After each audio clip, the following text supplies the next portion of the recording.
CIAD Exchange. My name is Teleica. I'm the Creative Director of CIAD. CIAD stands for the Costume Institute of the African Diaspora. We are a platform that is made available for people to present their research into clothing and clothing history and any aspect of African diasporan society and life as pertains to your representation. Today, this is our last one of the year, and we have the delightful lady Karen Arthur to talk us through her research on wearing your happy. I wore my happy today. Yeah. Not yet. I hope everyone wore something today that makes them feel good, or at least makes them feel comfortable or happy or something. And so we're going to have, Karen's going to speak for about 40-45 minutes. Okay. And then we're going to have a Q&A for about 15-20 minutes, and then we're going to open the floor for nibbles and networking and stuff like that. Okay, so Lady Arthur, take it away. I'm taking it away. Right, so truth time. I started to write this, and then I got lost in the pictures, so I had a lot of photographs, and then I realised that my strength is actually speaking from the heart. So you can probably guess when I start to wing it, but I won't be lying to you, I'll just be saying what happened to me. So this is about how to wear your happy. And I'm telling you this through my experience of poor mental health, going down and then coming back up again. It's something I've thought about in terms of fashion when I started to become unwell, but I now realise that over the last, I'd say, 15, maybe 20 years, I've had some difficulties and some issues with my mental health. So it's been an interesting journey because remembering things and going over things has been quite hard. So do bear with me. So I'm going to start to read. I'm going to show you loads of pictures. I'm going to give you some research, and then you're going to talk to each other, because that's what I do. And then we'll drink, eat. So. Click. The only topic I'm an expert on is me. I'm a mother to two intelligent, vibrant women. I am a fashion designer. I enable women to stand tall and feel wonderful in beautiful handmade clothing, with a preference towards colour and pattern. I am a sewing tutor, fortunate enough to pass my 40-year knowledge of fabric and craft onto students of all ages. I was a teacher in the British secondary school system for 28 years. I still consider myself to be an educator. I have a lot to say. I am 55 and a half years old. This is me. Cue technology. What do I do now?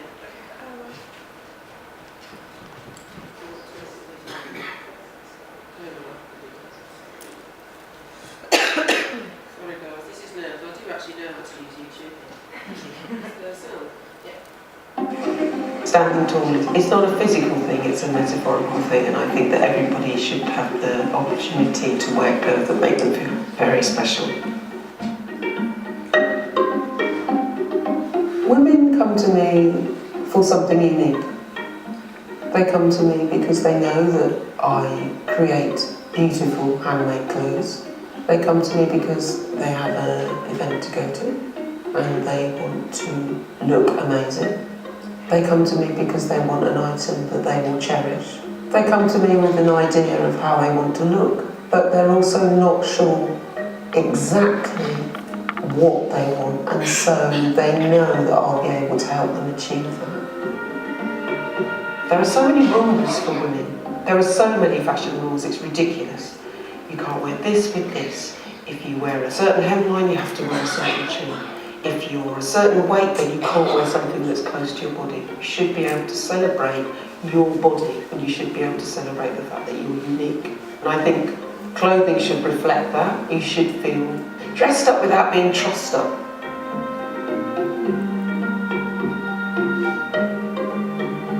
That cutting of the fabric to start the process of making that dress and pinning it together, sitting down at the sewing machine, that's when it all takes off. Because it's just magical. There is something about making something for someone that you know. Because by that time you know this person. Knowing that they're going to wear it, knowing who it's going on to, knowing where they're going to wear it, knowing that they're going to love it and how they're going to feel when they finally put it on. It is magical. Often when women come to me and I ask them, what do you love about your body? They find it difficult to answer because it's become something that they've kind of put to one side. They find it much easier to tell you about the things they don't love. You know, I want to enable women to stand tall and celebrate how remarkable they are, you know, and feel incredibly special. Yeah.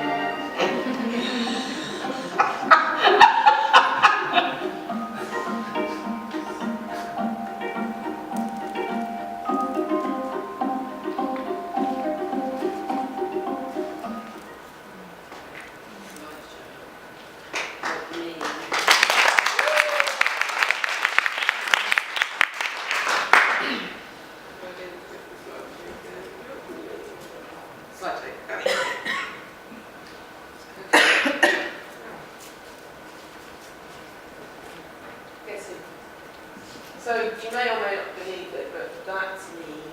And it's actually my brother's birthday party, who's to my left.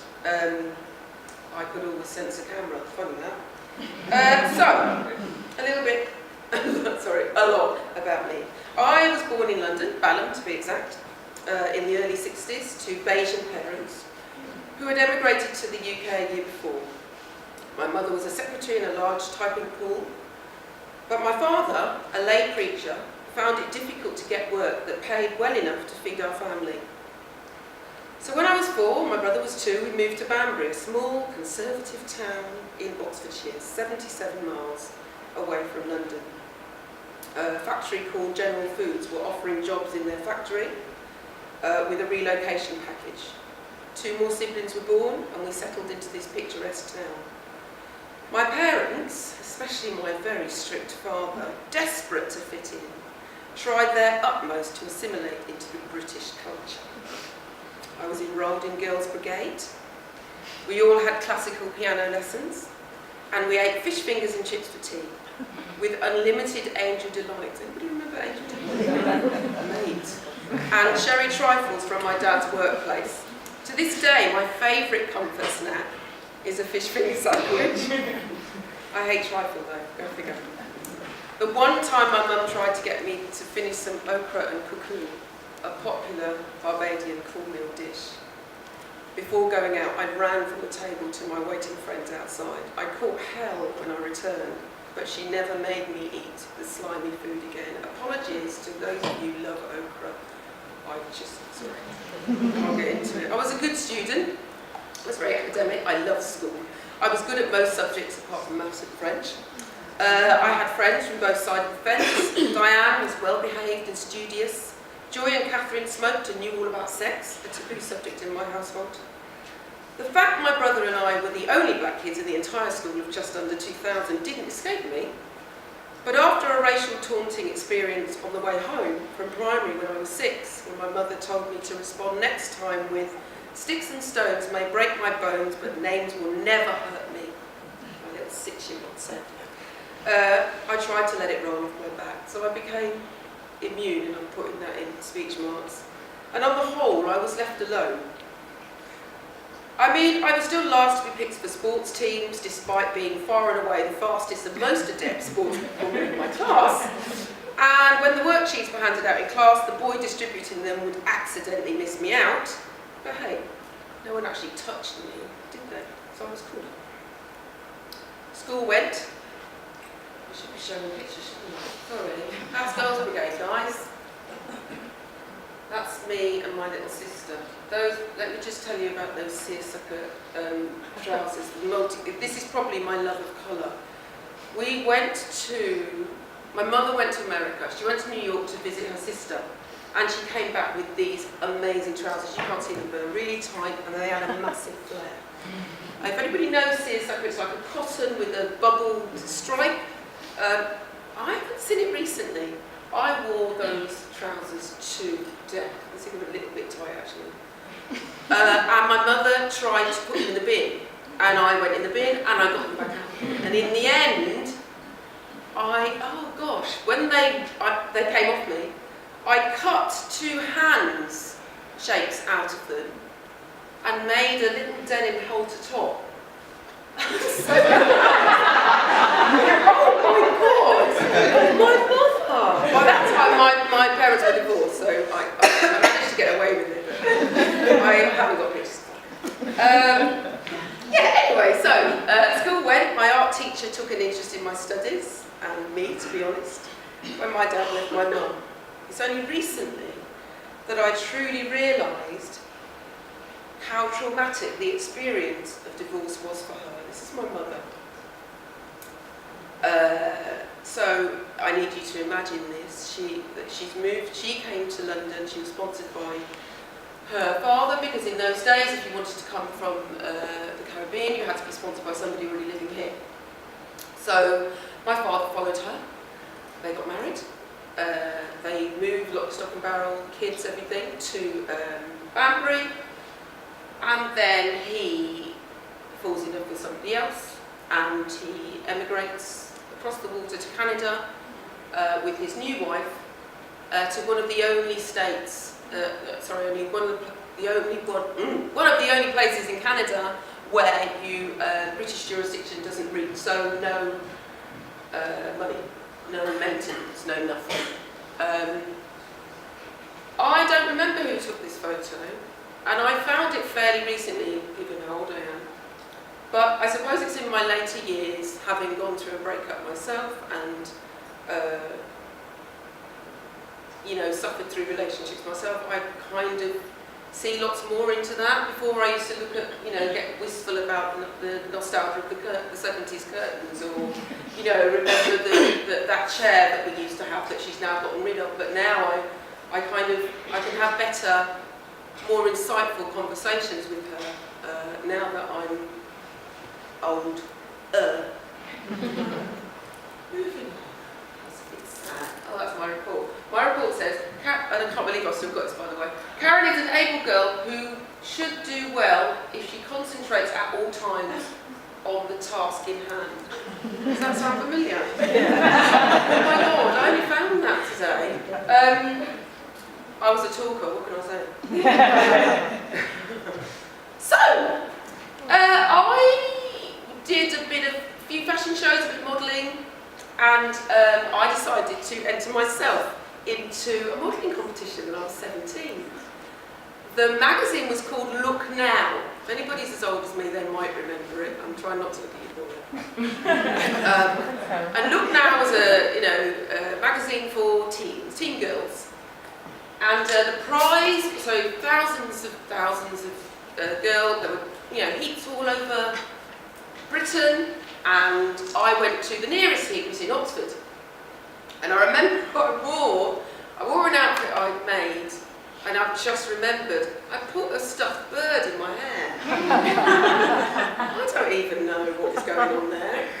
I thought I looked great. Anyway, the prize was for 30, I think, of the finalists to go to London, and the top prize was to get yourself onto the cover of Look Now, and it was distributed widely. So this is my picture in the magazine, and I read it today, and it actually says that I was really into dance, loved dancing, could dance all day, but I like to design and make a lot of my own clothes, and also alter and adapt the clothes I buy in shops. So nothing has changed at all, and I had a ball. And I'm telling you now, that's when I decided I was going to live in London. That was the escape plan hatched.